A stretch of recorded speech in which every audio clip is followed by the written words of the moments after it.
Hello and welcome to the Ice Guys. This is the show that takes you into the world of the National Hockey League. Every game, every day, from a betting perspective. With pro sports handicappers Ian Cameron, Alex P. Smith, and various guests from the world of hockey and sports betting. And now, here's your host, Ian Cameron.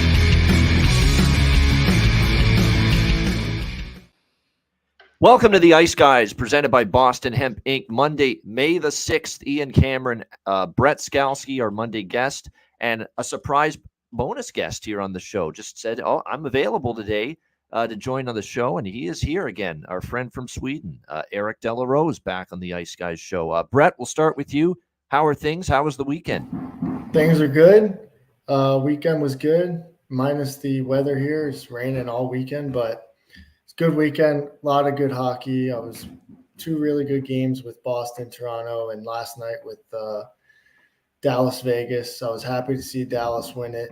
I think, like you said, we all were, but really looking forward to getting the second round going. How about that Rangers Carolina game, huh? Offensive explosion. I wasn't quite ready for that offensive explosion. I think it'll slow down, but exciting game nonetheless. Yeah, it sure was. There's no doubt. We'll recap yesterday's action, of course, in just a moment. But Eric is back with us, too. Eric, how was the weekend? How are you enjoying the hockey? I also want to ask, not just how are you enjoying the playoffs and watching it there, how are you coping with how late it is, obviously, over there when a lot of these games start? Not to mention you got a kid and a wife and a family. So, I mean, trying to watch these games, I got to admit, it's got to be difficult sometimes, right?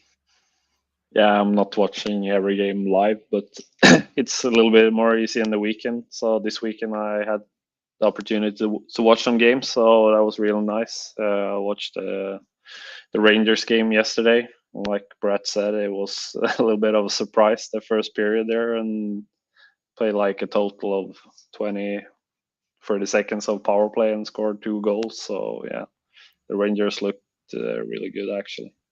Are you planning on following and watching and betting the World Hockey Championship coming up, Eric? I'll ask you that now. It's because I know that's starting this week.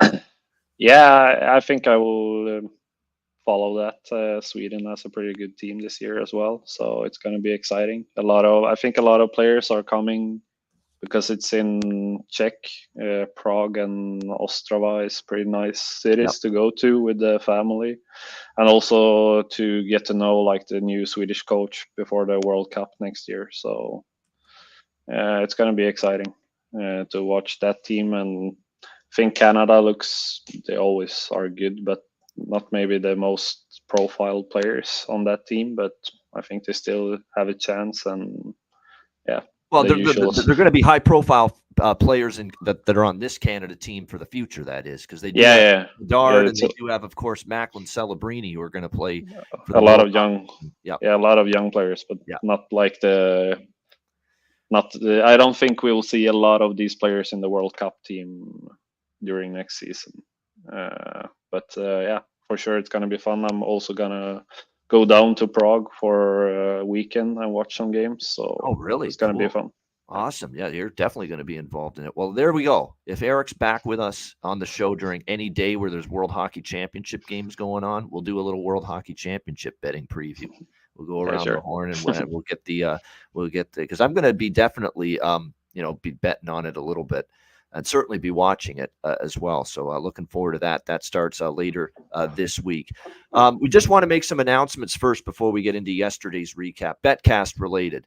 As you guys know, our next Betcast is tomorrow night. It's our first Betcast of the second round, and it's free for all. This one is not going to be Patreon only. This one is free for all. It's available to everybody who wants to join us on this Betcast tomorrow night. So there it is, May the 7th. Tomorrow night, 7 p.m. Eastern time is when it begins.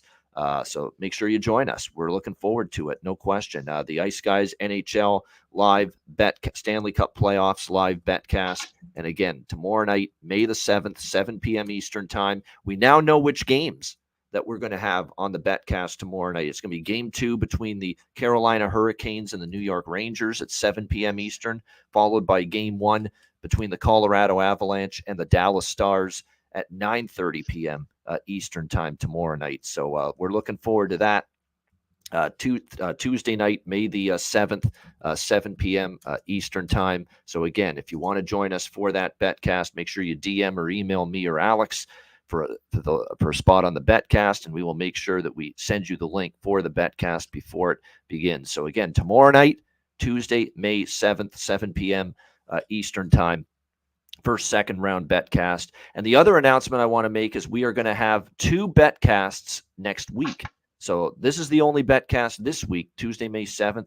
And then next week, we are going to have 2 more Betcasts in the second round. Both of these Betcasts, by the way, next week will be Patreon exclusive. So just make sure you are aware of that. Tuesday, May the 14th, and Thursday, May the 16th. Next week. So 2 more Betcasts. There it is, the updated schedule. So Tuesday, May 7th, tomorrow night, and then 2 additional Betcasts, May the 14th, May the 16th next week. Both of those will be Patreon exclusive. And all 3 of these Betcasts are, we've scheduled it so that each series in the second round will be featured at least once in one of these 3 Betcasts. So, for instance, we're going to have Colorado, Dallas, Carolina, New York Rangers tomorrow night. Next week, we're going to have Vancouver, Edmonton on one night, Boston, Florida on one night. And we're going to also have, so we're going to have everything, at least once in one of these 3 Betcasts. So give every series some Betcast time, if you will. So that's the schedule. May 7th, tomorrow night, free for all, and then 2 Patreon exclusive live Betcasts next week, Tuesday, May 14th, Thursday, May 16th. They all start at 7 p.m. Eastern time. So definitely looking forward to that. All right. Actually, even before we get into yesterday's recap, we do have some news. Rick Bowness retiring as head coach of the Winnipeg Jets. Great career. He got to 3 Stanley Cup finals, 2 as an assistant, 1 as a head coach. And just close, but couldn't win the big one, you could say, but still a really good career.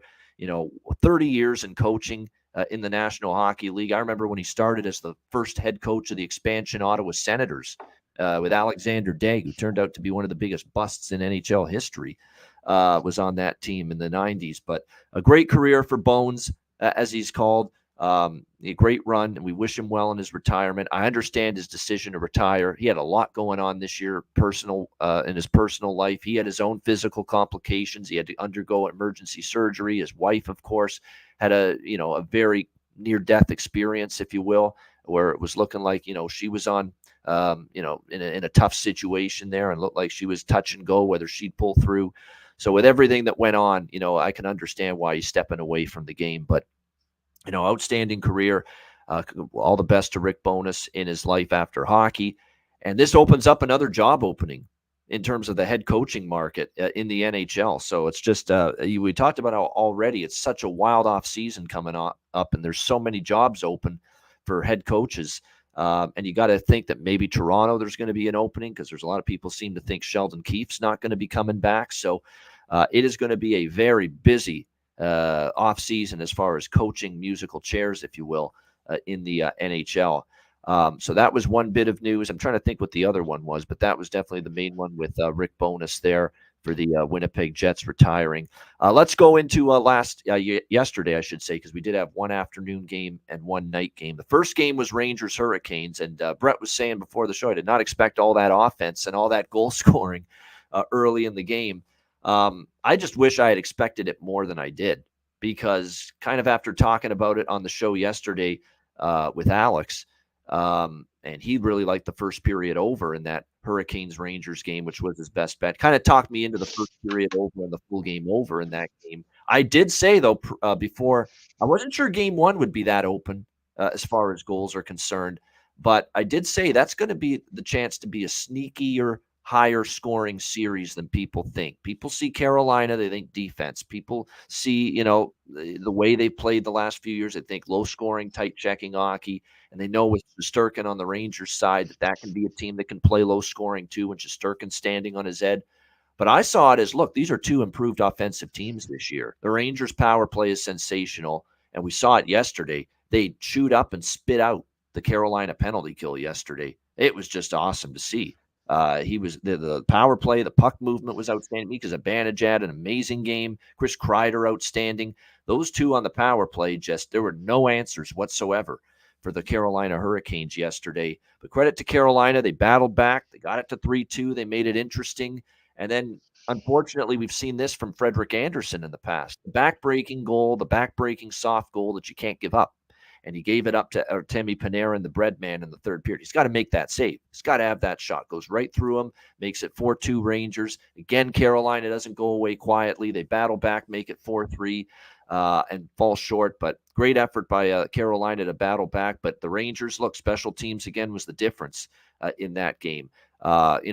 Special teams really won that game for the Rangers. Their power play was sensational. We wondered what's got to give here. Rangers power play excellent. Kane's penalty kill excellent. Well, yesterday Rangers power play was excellent. Kane's penalty kill not so excellent, and that was the difference. Essentially, that won the game for the New York Rangers yesterday, and the Kane's own power play didn't come through for them.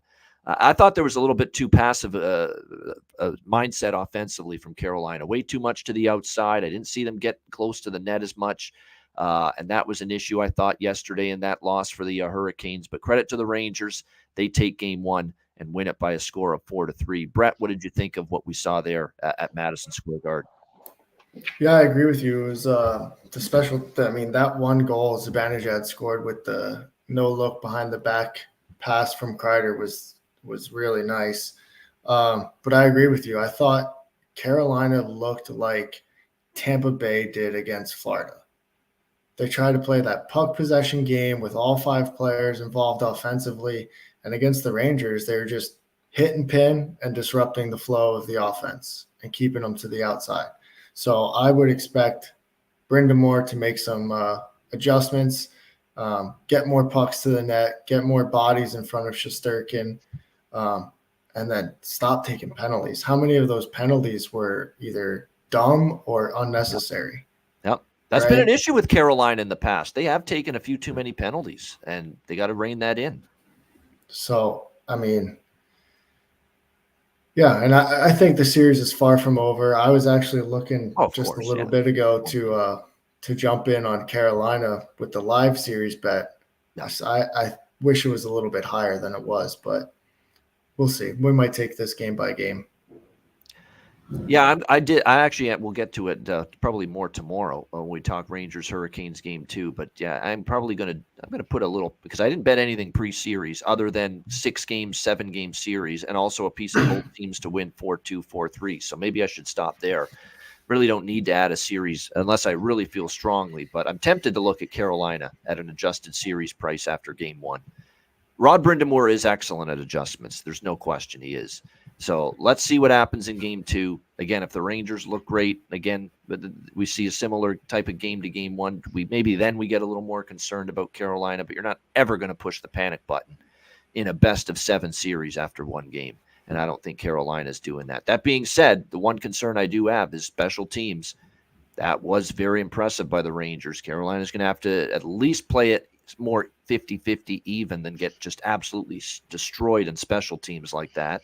And the other concern for Carolina is, and we saw it yesterday, they don't have the better goalie in this series. They don't. And that's with all due respect to Frederik Andersen and how he's played since coming back from injury. But everyone that knows a thing about hockey is going to take Igor Shesterkin over him as their goaltender in a Stanley Cup playoff series. That's all there is to it. So he's got to step it up, if he's going to match the guy at the other end.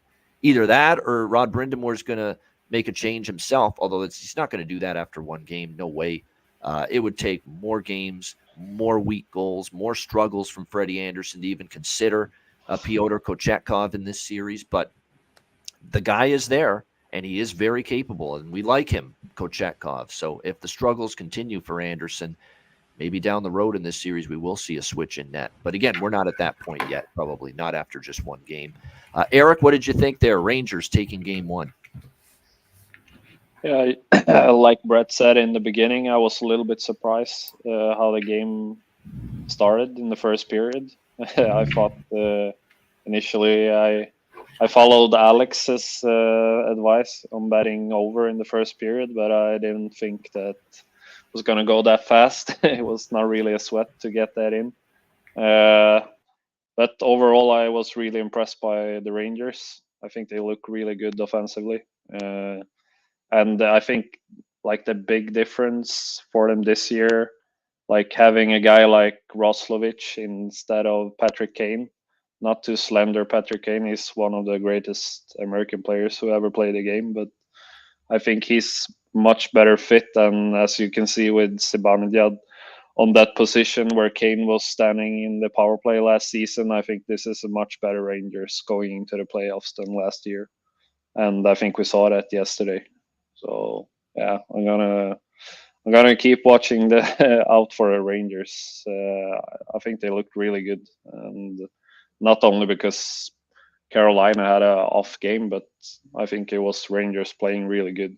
And with the like the way Carolina plays that penalty kill, it's really high risk if they meet a team that can move the puck as well as Rangers did in those two power plays, then they're getting smoked. Like they're playing so aggressive, and if they can move the puck really well like they did yesterday, then they're gonna have these open chances for sure in front of the net. So maybe some adjustments there as well if they keep moving the puck as well as they did yesterday on those 30-20 seconds. I don't know how much power play they played, but it was not that long. I want to mention one thing too, and we talked about yesterday. The game went over the total, obviously, with the Hurricanes and Rangers. It went over in the first period, and it went over in the full game yesterday. So the over by Fecta hit in that game. I want to mention a key change with the. Obviously, we're aware that in the last 4 games, including the last 3 games of the Islanders series, we have not seen Brett Pesce. Okay, Brett Pesce is injured for the Carolina Hurricanes. He's one of their best shutdown defensemen, one of their best overall defensemen. Like, he's probably right after Slavin, and he's probably comparable with, just how important he is on this hockey team. There's no question. I mean, Shea and I would put him defensively ahead of both Brady Shea and Brent Burns, on this hockey team, just in terms of shutdown and blocking shots and being in the right position. He's next in line after Slavin, in my opinion. So he's out due to injury on that blue line, and it is a significant loss. And taking his spot is Tony DeAngelo. Well, Tony DeAngelo is not the defensive defenseman that Brett Pesce is, not close. And Tony DeAngelo is more of an offensive-minded guy. I point that out because with just that one change on the blue line for the Carolina Hurricanes, look what we've suddenly seen from them. They gave up the 3 goals to the Islanders in the final game of that series, Game 5. It was more of a up and down type of game. They give up the 4 goals to the New York Rangers, and their penalty kill struggles in that loss yesterday. There is more defensive vulnerability there in Carolina when you subtract Pesce and you add DeAngelo. In terms of goal prevention, you're not as good. I think so anyway. You're just not as good as a collective. That one switch makes a bit of a difference for Carolina defensively. I think with Pesce in there, 1 through 6, that's as good a defensive blue line as there is in the NHL. And all of a sudden, you just take that one piece out and you put in a piece that's more offensive driven and someone that's a little bit less adept in his own end, like DeAngelo, and all of a sudden you see what's happening. This team has given up power play goals now. This team has given up just more chances and more quality. Like, look at what happened in the first goal that's Zibanejad. Like, how the hell does that breakdown happen to a team like Carolina? You just never see that. So this blue line is adjusting right now without Pesce, and they're gonna have to adjust quickly because now they're down 1-0, and you're playing a much more dynamic offensive hockey team than the New York Islanders with this other New York team, the Rangers. So they're gonna have to iron out this chemistry on the blue line without Pesce, and you're seeing it already in one game just how much they miss Brett Pesce. They got through the Islanders series without him, but it's going to be a lot different task at hand for the Carolina Hurricanes to get through the Rangers series without Brett Pesce on that blue line for them moving forward. So that's definitely something to monitor moving forward. The other game last night was Game 7, Vegas and Dallas, and to the relief of many of us in the Ice Guys family here, me, Alex B. Smith, both of us invested multiple times in Dallas in the series. We took Dallas before the series. We added Dallas at a great plus price after they were down in 2-1 after Game 3. I waited till they won Game 3 before I bet it. I could have really been bold and say bet it before Game 3 when they were still down 2-0. in the series. But I said, you know what? I want to wait. I want to see if Dallas shows some life in game 3. They did. They dominated Vegas in game 3. And that's when I jumped in at a plus price. I'm like, okay, they're back in the series now. They could still win this thing. They've been a great road team. And then, of course, they win game 4 in Vegas as well, tie up the series, go back home, take a 3-2 series lead. Vegas shows the heart of a champion in game 6, wins at home to avoid elimination and force a game 7. But last night in that game, I thought things got a little bit wobbly for Dallas late in the second period. When Vegas tied it, they had a great first period, I thought. It was a very tight, cagey first period, but I thought Dallas played well. Who else but Wyatt Johnston? This kid is tremendous. He's outstanding. Like I've said, there's no player I've bet more player props with this season and no player I've won more money this year on player props than Wyatt Johnston for the Dallas Stars. He's been absolutely outstanding. Gets them going with just a bullet shot, beating Aiden Hill in the slot to get Dallas the 1-0 lead. And look, Vegas made a great push. Eventually, Brett Howden tied it. And look, you're going to look back on that game, believe it or not, and say, what if Jack Eichel doesn't totally miss that backhand opportunity he had? He had Jake Ottinger trying to make one of those paddle of his goal stick saves that he made, obviously, during the regular season. And still, all Eichel has to do is hit the target, elevate it just a little bit, and it's probably 2-1 Vegas. And who knows where this game goes at that moment. If Eichel bears down, finishes on that opportunity, and gives the Golden Knights a 2-1 lead, who the hell knows at that point how this game would have went? Then there's a lot more pressure on Dallas going into the third period, trailing 2-1 at home, but they got away with that. Eichel shanked it, tied at 1 going into the third. And at that time, because I thought Vegas was starting to take over the momentum a little bit, I said in our group chat, we're all sweating out Dallas here, these series bets. We said they've got to have a big push and pump it up here in the third period because Vegas had grabbed that momentum a little bit late in the second. And then to see the way Dallas responded in the third, it's almost like I was in that dressing room and they heard me or something. Seriously. I mean, it almost is, because look at how they came out in the third period, Dallas. They took over the game. They dominated the third. They controlled the play. They were in the offensive zone. They get the early goal to go up 2-1, courtesy of Radek Faksa with the backhander, who, of course, rejoined the lineup after being injured the last couple games to make it 2-1. And then the defensive shutdown clinic they put on once they got that 2-1 lead was extraordinary. It was terrific. Jake Ottinger didn't have to do a whole lot. I think he had to make a couple of good saves, nothing spectacular.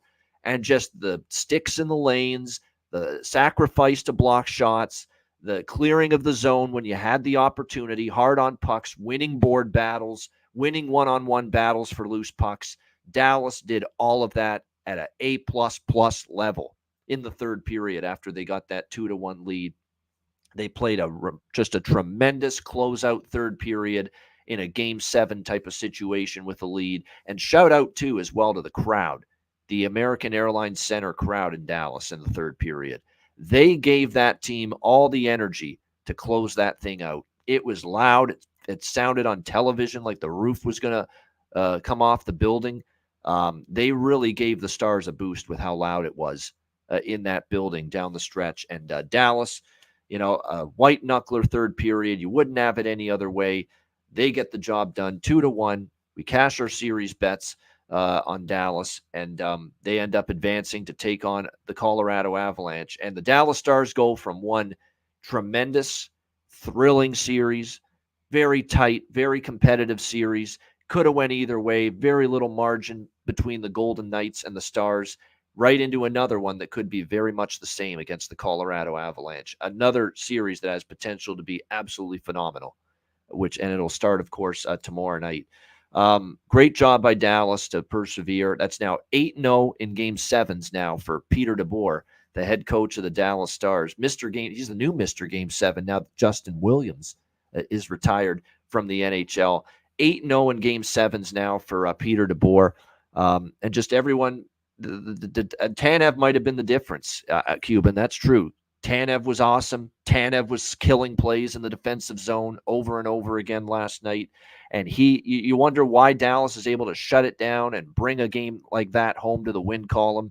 Christopher Tanev, and getting him at the trade deadline is a big reason why. There is no question. So Great job by Dallas. They don't have a lot of turnaround time to exhale because they start with Colorado on Tuesday night, but just an outstanding job. We're all happy. The futures are still alive. The series bets cash, and it was great to see that. And by the way, with these game sevens, and I was talking about this with Eric before the show, in sports betting, you've got to evolve, because sometimes if you don't evolve, you're left behind and you end up losing more than you want to. You have to evolve. You have to be able to tweak and change your strategy, change your philosophy, change the way you go about it, your approach, and your betting style sometimes. And I've done that here in the game sevens, and it worked out and paid off huge for me with these same game parlay bets in game sevens, getting the odds in our favor, pairing it with a shots on goal player prop candidate, and look how it turned out. Go back to Toronto-Boston game 7. We had Boston plus 2.5, under 6.5, and Pasta over shots on goal 2.5 in a same game parlay at like minus 120. And look how easy it was. He went over his shots on goal pretty easily. Boston plus 2.5 was never a sweat. Under 6.5 was never a sweat. Toronto, same thing. I had Leafs plus 2.5 in that game 7 with under 6.5, and William Nylander over shots on goal. Never had to sweat it. Easy same game parlay win. Last night, Dallas Vegas. We had Vegas plus 2.5, under 6.5. Jack Eichel over shots at 2.5. Again, all three. Didn't even have to sweat it. Didn't even have to sweat when I was watching that. And then the Dallas one was Dallas plus 2.5, under 6.5, and Wyatt Johnston over 2.5 shots on goal. And I even had a safer one with Wyatt Johnston over 1.5 shots on goal to go with under 6.5 for the game and Dallas plus 2.5. Again, they were easy wins. And then, by the way, Nicholas Nevalainen, our friend from Finland's got to get some credit for me going in this route, because he's the one that gave me the idea. He's the one that suggested Saturday to me, what do you think of this, Ian? Boston plus 2.5, under 6.5, and David Pasternak over 2.5 shots on goal. And right away, I'm like, holy shit, that's a great fucking bet right there. I like it. And that's got me thinking, maybe I'm going to go this route a lot in game sevens, because as much as you know it's going to be tight checking and low scoring, you're not always happy betting an under 5 or 5.5. You get that shit up to 6.5. You feel a lot better, more confident, and you got more wiggle room. Same thing with Boston plus 2, all those plus 2.5 goals bets. Boston, Toronto, Vegas, Dallas. You figure these game sevens, they're going to be low scoring, and whoever wins, doesn't matter who wins, right? It's going to be a 1 goal or a 2 goal win, or margin of victory. So, this is something I'm going to be using moving forward, this game 7 betting style, because it really, really worked out well in the 2 game sevens that we saw this past weekend. But Brett, your thoughts on Dallas winning, beating the Vegas Golden Knights, and moving on? I was very happy with it, having a ticket on Dallas like you guys did. I thought in that game it was clear who the deeper team was, right? Because Vegas is just relying, it's seemingly just Eichel driving all the offense pretty much, where you look at Dallas and it's just line after line after line is contributing. They don't have to overplay anyone. They're just rolling all 4 lines, and all 4 lines are generating offense, contributing, right? I mean, Foxa was the one, he's got the least ice time on the Dallas team, and he's got the game-winning goal. So it was just really evident how top-heavy Vegas was, I thought. And I thought Ottinger was phenomenal, especially late in the game when Vegas is making that push and they're just chucking all their bodies in front of the net, and he's tracking that puck through all the traffic.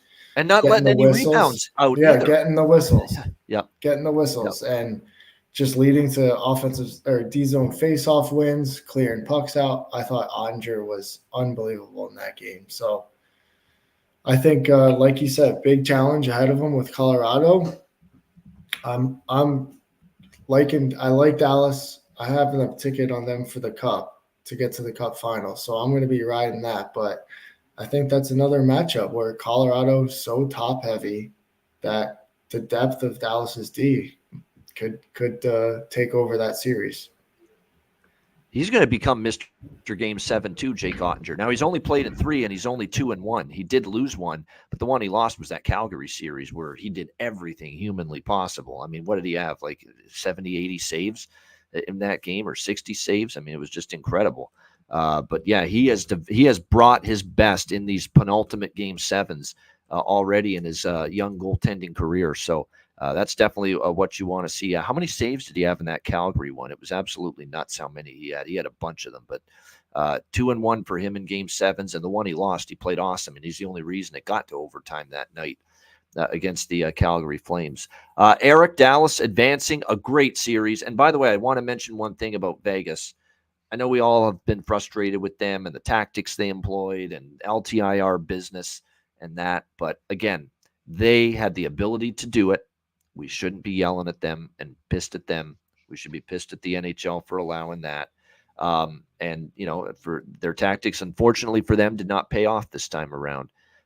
You know, they weren't able to get the job done. They didn't have enough, I think, offensive contributions. You know what? There's a lot of disappointing.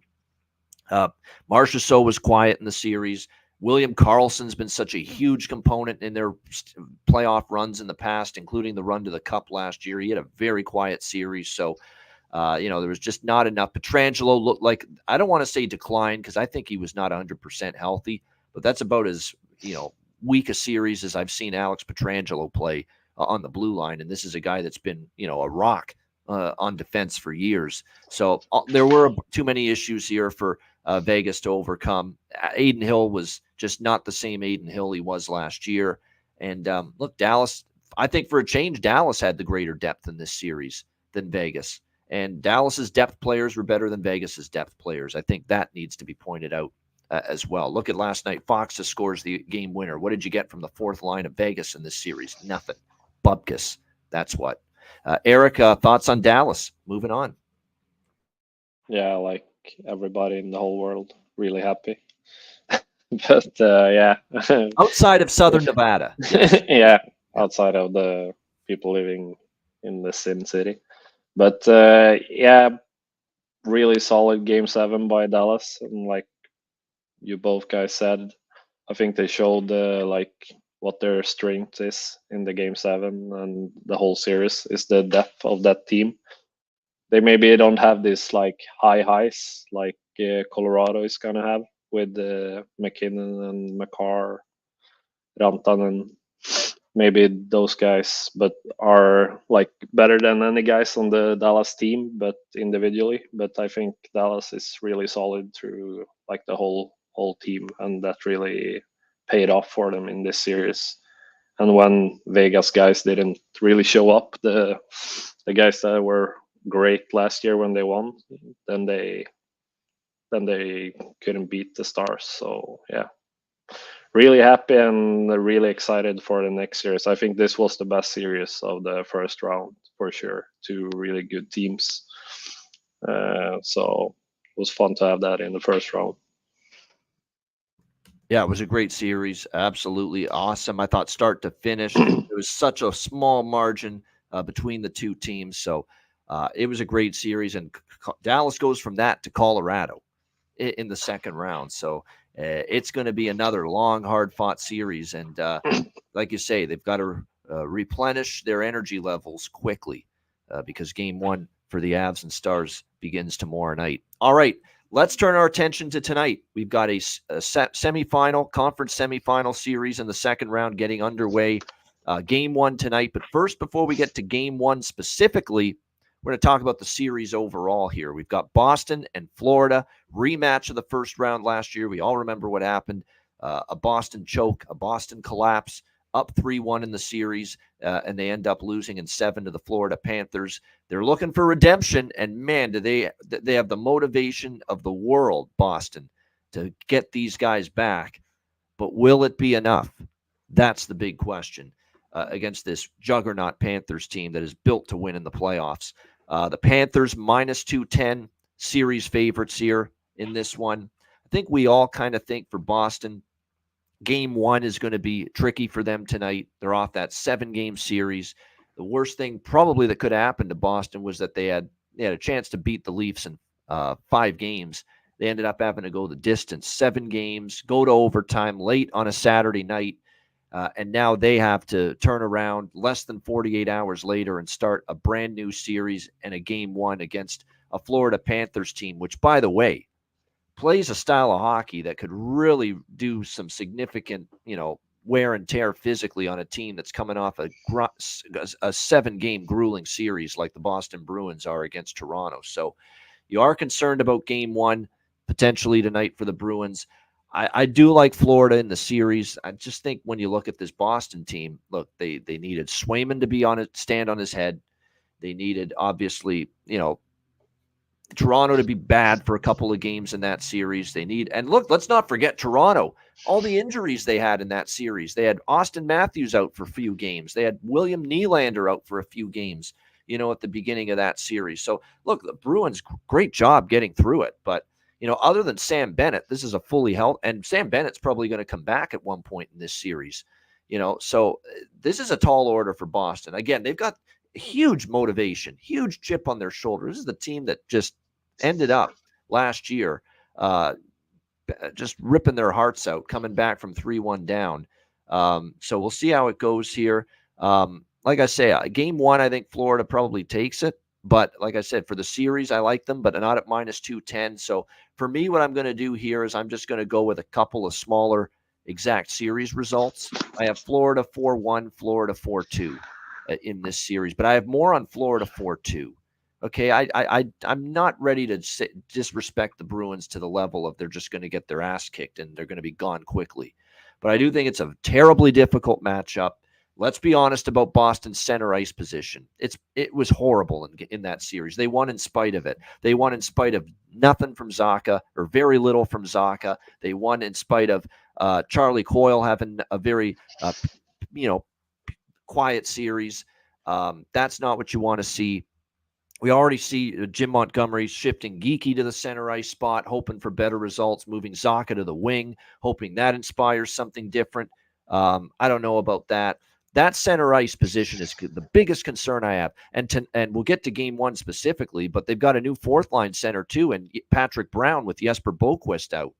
So that center ice position, you look at that foursome, and you look at what Florida can throw out there, especially with Barkov, Lundell, and with the way Stenlund has played, so far in these playoffs for the Panthers in that third-line center spot. Steven Lawrence, by the way, the fourth-line center, scored a goal as well in that series win against Tampa Bay. So, you look at that, and it's very tough. It's very tough for the center ice position here for Boston. Comparing what they have down the middle to what Florida has. There's no question. So it's going to be a very tricky series. Now, the one thing the Bruins do have going for them is they have a goaltender that is in an absolute zone right now.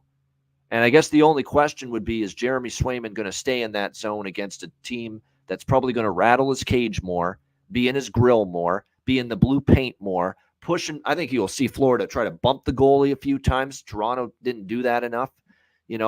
Florida is the kind of team that can very quickly get a red-hot goaltender off their game just because they are relentless. They attack the blue paint. They attack the crease. They try to get, bump the goalie every chance they get. Tkachuk is always in there, and they have a bunch of players that don't mind trying to score those goals in those tough areas. So, they're going to be playing a Florida team that is going to do everything they can, to rattle Jeremy Swayman's cage and try to throw off a goaltender that was obviously the number one reason why the Boston Bruins beat the Toronto Maple Leafs in the first round in 7 games. So that's going to be the big question. If Swayman gets all this traffic in front of him and Florida's being a pain in the neck, which they always are, right in front of the goal area, is it going to throw off Swayman, or can Swayman maintain composure, still find ways to see the puck, and end up being able to get the job done? That's going to end up being the question. So I like Florida in the series. Like I said, I'm not betting -210.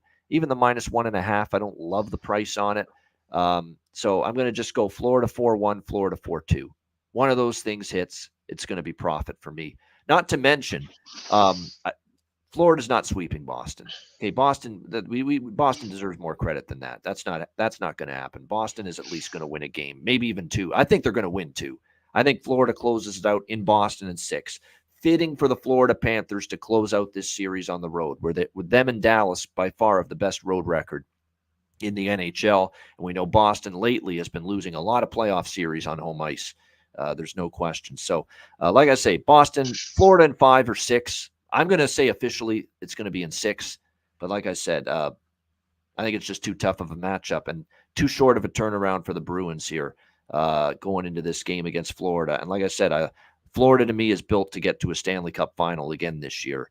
And for all the talk about, the motivation for Boston and revenge for blowing it last year, Florida's not motivated?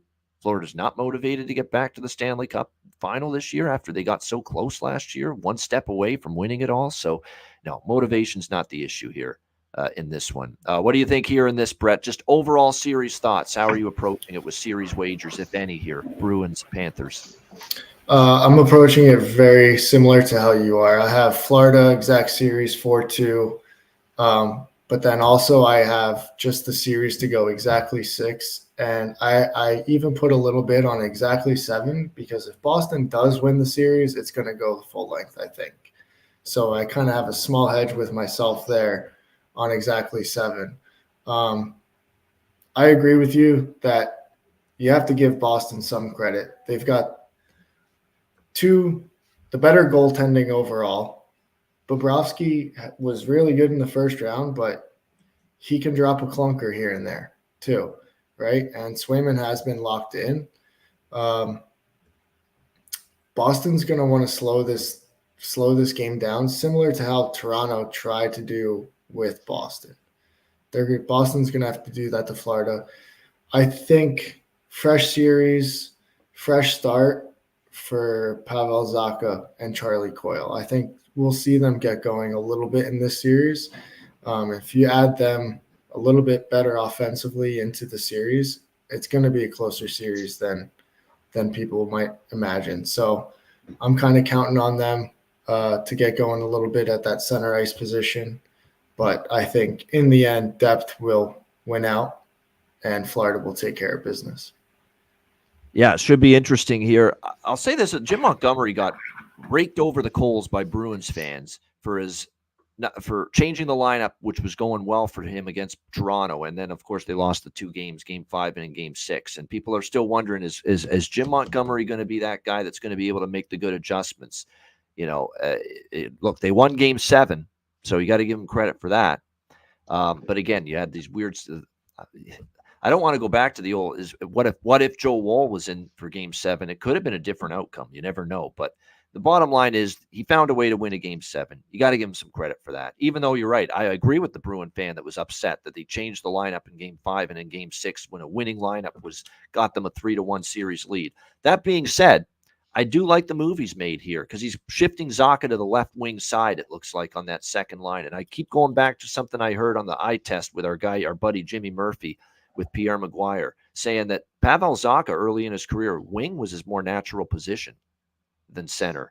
So maybe this is going to be a good move. Maybe this is going to be a move, as you mentioned, Brett. Maybe this is a move to get Zacha going, playing now at his more natural position, and Geekie centering that second line spot for the Boston Bruins. We'll see if it works, but the bottom line is, wouldn't hurt trying it, at this point, because Zacha's got to have a better series. You're not beating Florida with Zacha having the series he had against Toronto here in this one against Florida, a better team. So you've got to get him going somehow.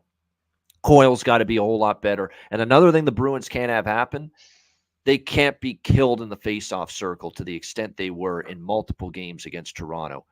They got away with it because Toronto's just inept to score. They got 4 forwards making $40 million, and they can't score goals all of a sudden, Toronto. Florida will score those goals if you allow them puck possession to that degree by losing face-off after losing face-off after losing face-off over and over again. So Boston's got to clean up their act in the face-off circle, because if they get their clocks cleaned in the face-off dot in this series like they did against Toronto, they won't be living to tell about it in a conference final. What do you think here, Eric? Boston, Florida. Yeah, for the serious bet here, I picked Florida minus 1.5 game at plus 115. So I think, if you look at Florida's offense, I think it's just so loaded, and I think they're gonna.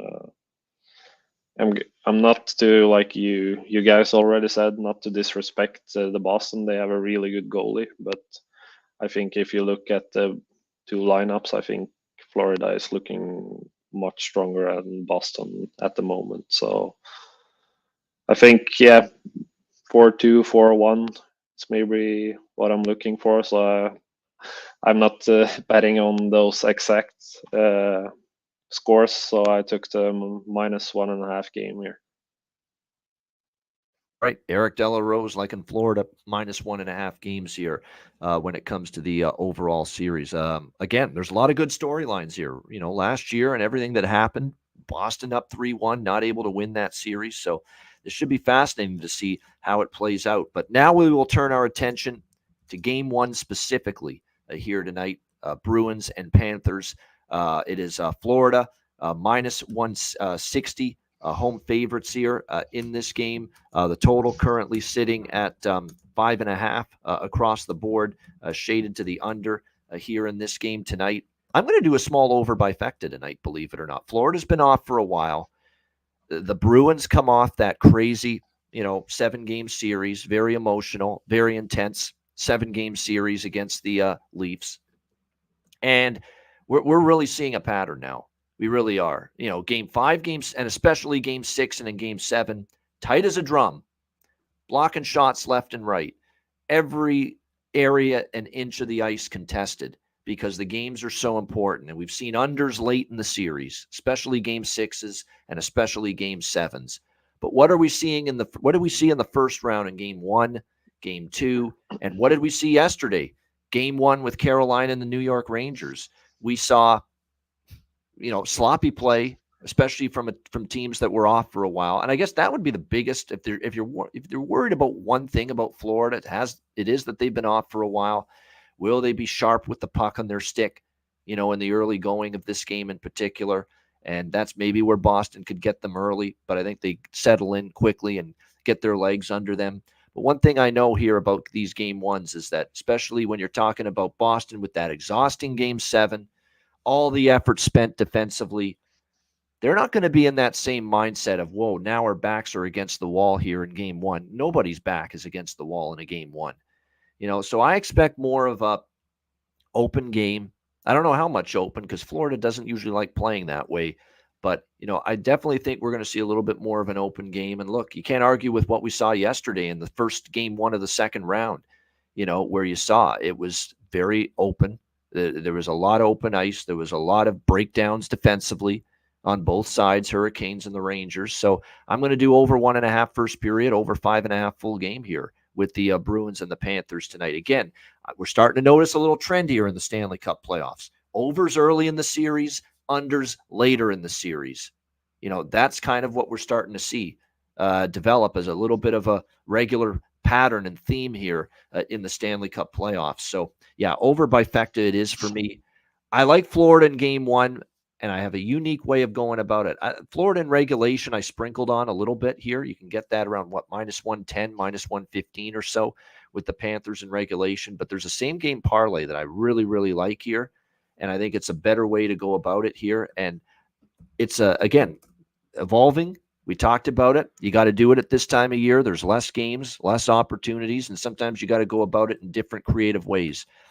There's a Florida same-game parlay that I think, because if you're going to take the money line on its own, it's -160, -165. You don't like that price on its own. I sure don't like that price on its own, even though I think the Panthers are going to win tonight.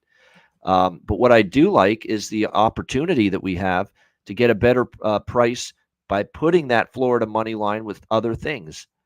And I am going to put Florida money line -160 to -170, depending on the book. That's what range it is. I'm going to put that with a couple of player point props for Florida. And these are two players that have collected at least 1 point in every playoff game so far. In each game against Tampa Bay, both of these guys got on the score sheet with at least 1 point. And those two guys are Matthew Tkachuk and Carter Verhaeghe for the Florida Panthers. So what I have done here is Florida money line, Carter Verhaeghe to get a point, Matthew Tkachuk to get a point, and that is +150. I like that one. I think it makes sense. All Florida has to do now is win the game. So I've got that as a same game parlay. Florida money line with Verhaeghe point, Tkachuk point. Again, those two guys have at least 1 point in every game so far in the playoffs, each game in that Tampa Bay series. And then there's another same game parlay that I put together as well in the game tonight between the Bruins and the Panthers. And this one is even more safe. This is Tkachuk to get a point, Verhaeghe to get a point, and the Florida Panthers team total over 1.5. 1.5, that's it. We're not asking Florida to light up the scoreboard tonight. We're asking Florida to get 2 goals for me. That's it. 2 goals. So Tkachuk point, Verhaeghe point, over 1.5 Florida team total, which is minus 105. That's another one that I have in pocket. And then there is one more that I'm also on. I'm on those same 2 players again, Tkachuk and Verhaeghe, each to get a point. And then this time what I've done is I've looked at the game total here in this game tonight, over 2.5, minus 110. So it's Tkachuk point, Verhaeghe point, over 2.5 goals for the game. For the entire game. Doesn't matter who scores them. For the game, minus 110. So there you go. 3 same-game parlays connected to Tkachuk getting a point, Verhaeghe getting a point. One of them is connected to Florida money line. One of them is connected to Florida team total over 1.5. And one of them is connected to over 2.5 total goals for the game. And all very reasonable prices. I love all of them.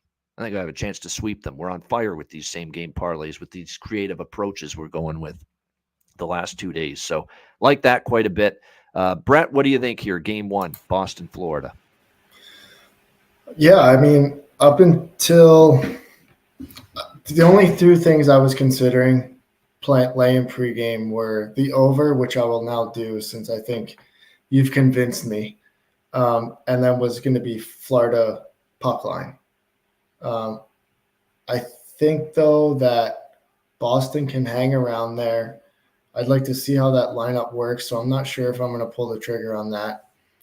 I think you kind of not sure what you're going to get out of Boston, right? It could be a letdown spot getting through the Game 7 against Toronto in overtime, traveling yesterday, playing tonight, and then with Florida not playing for the last week, who knows? It could be real loose in the first period, so maybe it is that over.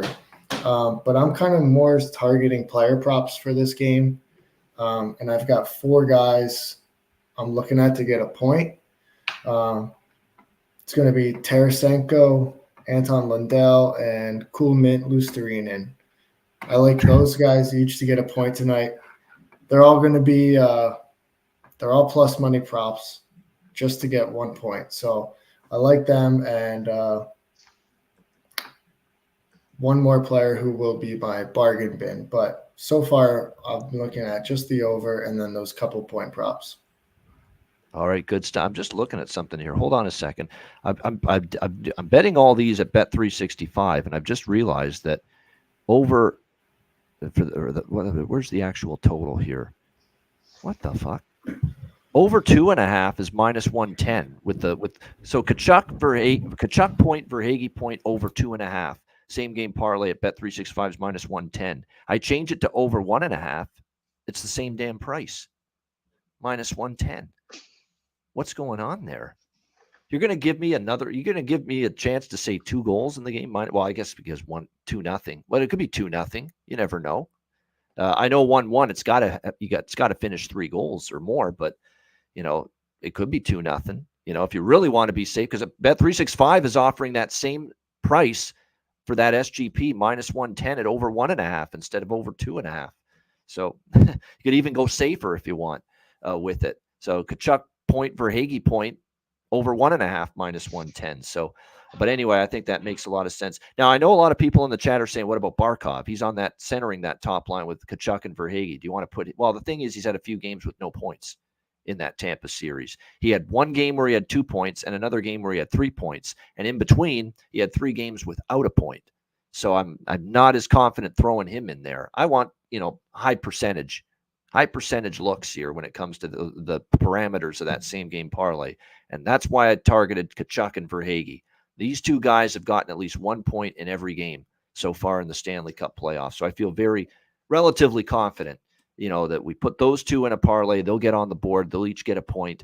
And then, of course, you just have to see if Florida wins, if Florida goes over 2.5, and if the game goes over 2.5 for the other elements of it. What do you think here, Eric? How are you approaching this one tonight? Game 1, Boston, Florida. I'm approaching it a little bit like I talked about in the series. I think Florida is gonna come out here pretty strong. Actually, even if they've been off the ice, I don't think necessarily that is a disadvantage this time, because I think Boston will be a little bit drained from that Toronto series. They had to fight really hard for those the 3 last games were really tight, and a lot of energy spent there on the top guys, of course. So, and I also think the Boston defenseman hasn't been looking really that good in that series against Toronto. Swayman was really good, but not maybe the defenseman. I think Lindholm obviously had a great Game 7 with a goal and a pass, but McAvoy has not been looking too sharp, in my opinion. So, but I'm looking for the over in the first period, and then I'm also gonna take Florida in regulation. All right, there we go. And for props, I think I'm gonna have 2 goal scorers, anytime goals, and it's Reinhardt and Verhaeghe. Yeah, Reinhardt on its own to score a goal makes all the sense. He's always a threat.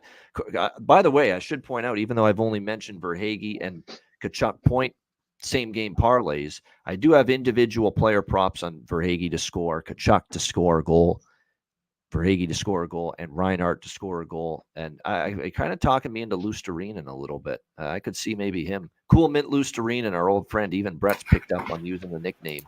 But yeah, great. He might be able to make an impact for Boston. I still want to look at a few props for them. I don't. It's not. I don't want to make it seem like they're going to get shut out here tonight, because you do think they have the potential. For me, it would be DeBrusk, and maybe you take a shot too that Geekie, I think, continues to work his butt off for this Boston team. In fact, even when there's so many players that I think need to step it up for the Boston Bruins, I thought Geekie played well. Thought he was noticeable most games in that series. So, I'd still be interested in maybe some props involving him tonight to make an impact, get a point. I'd probably play it safer with the Bruin props and just go with the point props for a lot of their guys, because there is that question mark, just how much offense you're going to get from them. It's a team that did struggle to score goals late in that series against Toronto. So, like I said, probably Geekie worth a look. Maybe can Pasta, carry over that momentum he got scoring the overtime winner in Game 7 into a brand new series. That's another thing that has to happen if Boston's going to make this a series and give themselves a chance to win it. Pasta's got to be, we got to see Pasta Game 7 overtime Pasta way more often than we saw it in that last series, way more often. So it's going to be interesting to see how this one plays out here again tonight with the Bruins and the Panthers. But again, he's going to have a more complete and dominant offensive series start to finish for the Boston Bruins here if they're going to end up taking down the Florida Panthers. And again, we fully expect Swayman and Bobrovsky to be the goaltenders. In fact, it already is confirmed. So there you go. Boston, Florida, Game 1. Looking forward to it. And again, this is going to be a great watch to see what Boston's got in their system, especially because of the turnaround. Finishing late Saturday night, Game 7, and now having to turn around and play Game 1 tonight. So interesting what performance they bring to the table tonight. Great stuff. I'll tell you what, the performance that Brett and Eric brought to the table was very good for this Monday slate. Great stuff. Great analysis as always. Hit the like button, everyone watching. And a reminder, Betcast schedule is set for the second round of the playoffs. A free-for-all live Betcast tomorrow night, Tuesday, May 7th, 7 p.m. Eastern. Make sure you join us for it. And then 2 Patreon-exclusive live Betcasts in the second round next week, Tuesday, May 14th, Thursday, May 16th. And again, the free-for-all live Betcast tomorrow night, 7 p.m. Eastern. Looking forward to it. And a reminder, that one's free for all. But if you want to join us for the Patreon exclusive Betcasts, which come your way next week, the only way to tune in and join us on the Betcasts for those 2 next week is to sign up. $10 per month, patreon.com/iceguys. Again, you'll get our daily sides totals and player props posted on the page, goalie charts, totals charts, and more bonus content.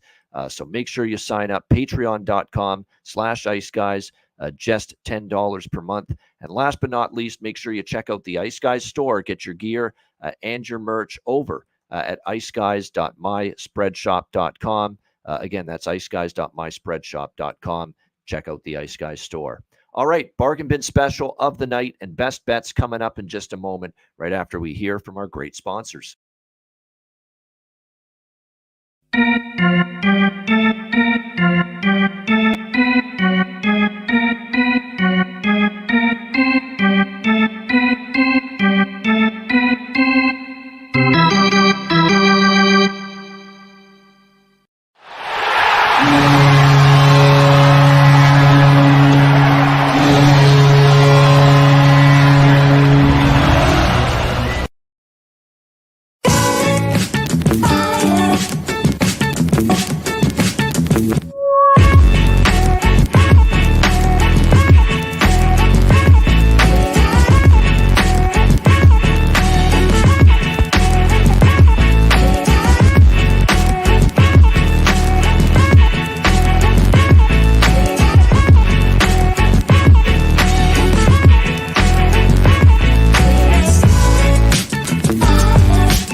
All right, Boston Hemp Inc. Make sure you check them out. Get 20% off all orders on the website using the promo code ICEGUYS at bostonhempinc.com. All right, bargain bin special of the night. Obviously, we have just one game to choose from.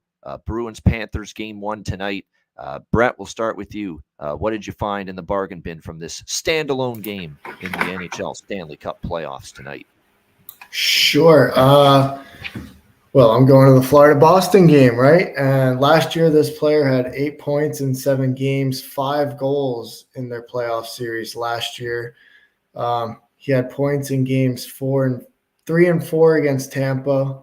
And in game 5, no points, but recorded 5 shots on goal. I'm going to go with Brandon Montour to find the back of the net tonight at plus 650. I like that because he actually played well against the Bruins last year. I remember it in the first round. He did.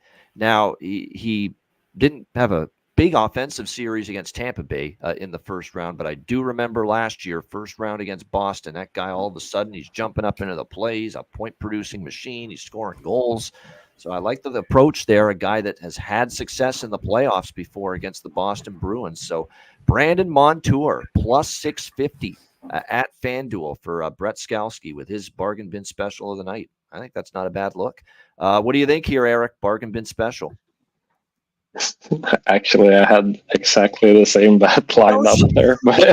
Wow. But I'm going to throw another one out there because I think not the power play for Florida didn't look that good against Tampa, but I think maybe they can get it going now with a week of practice. So Montour, a power play point. You can say that instead. Yeah, that's a plus 335. So absolutely, yeah.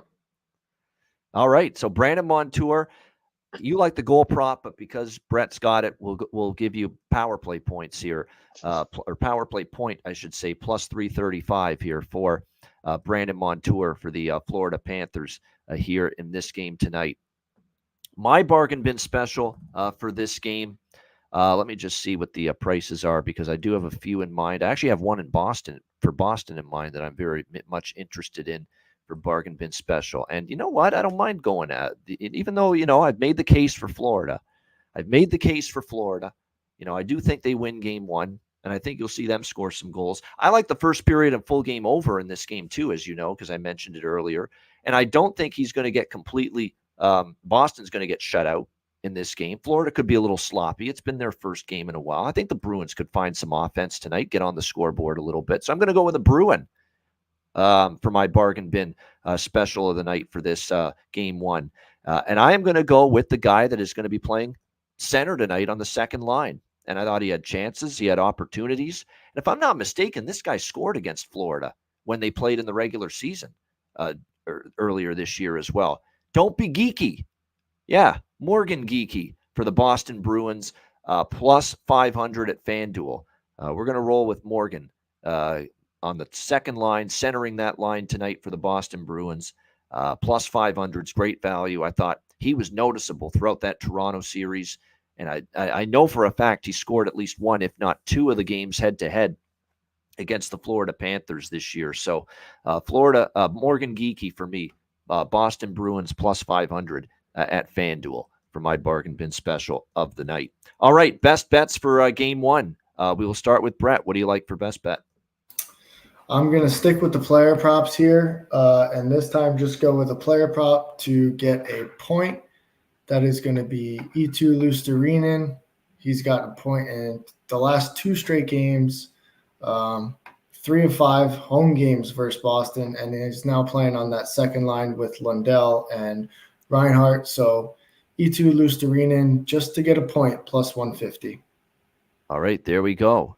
Eetu Cool Mint Luostarinen to get a point for the Florida Panthers for Brett Skalski with his best bet. Eric Delarose, great job again. We'll get you back on as soon as you can. What do you like for best bet? My best bet for today is the over 1.5 in the first period. All right, there it is. Bruins Panthers over 1.5 first period. You can get that at plus money too. Plus 108 at Pinnacle, plus 100 at some other spots. So over 1.5 Boston, Florida first period. Best bet for Eric Delarose for this Bruins Panthers game one. My best bet, I really like all the SGPs. I don't like using an SGP as a best bet. I usually like to keep it to straight single bets because you're just never sure if everyone that tunes in and listens can access same game parlay bets. You just never know. If I knew that for sure, I'd probably make one of the same game parlay the bets that I have tonight that I mentioned the best bet. But I'm not going to do that. We'll go with one of the single bets, straight bets that I have. And I'm just going to go with the full game over here, the full game portion of the over by Fecta. Over 5.5 here tonight, plus 105 for the Bruins and the Panthers. Like I said, overs early in the series, unders later in the series. That's starting to be the pattern we're seeing here. So I think we can get this to 6 goals tonight. Again, we saw 7 in the game one with the Canes and the Rangers last night. So over 5.5 plus 105, Boston, Florida for my best bet here for game one tonight. All right, that's a wrap. Thanks to everyone for joining us. Hit the like button on the way out. We appreciate it very much. Betcast and Daily Show tomorrow. So it's going to be a busy Tuesday. I hope you join us for that. A reminder, the Ice Guys is live 7 days a week, Monday to Friday, 2 p.m. Eastern, Saturday and Sunday, noon Eastern. If you can't watch the show live, download the Ice Guys podcast in audio form on all major podcast platforms, Google Podcasts, Apple Podcasts, Spotify, Stitcher, iHeartRadio, Amazon Music, and more. Download the Ice Guys podcast when you can't watch the show live. For Brett Skalski and Eric Delarose, I'm Ian Cameron. Have a great Monday night. Enjoy the game one, Boston, Florida, and we will be back tomorrow on Tuesday for another edition of the Ice Guys.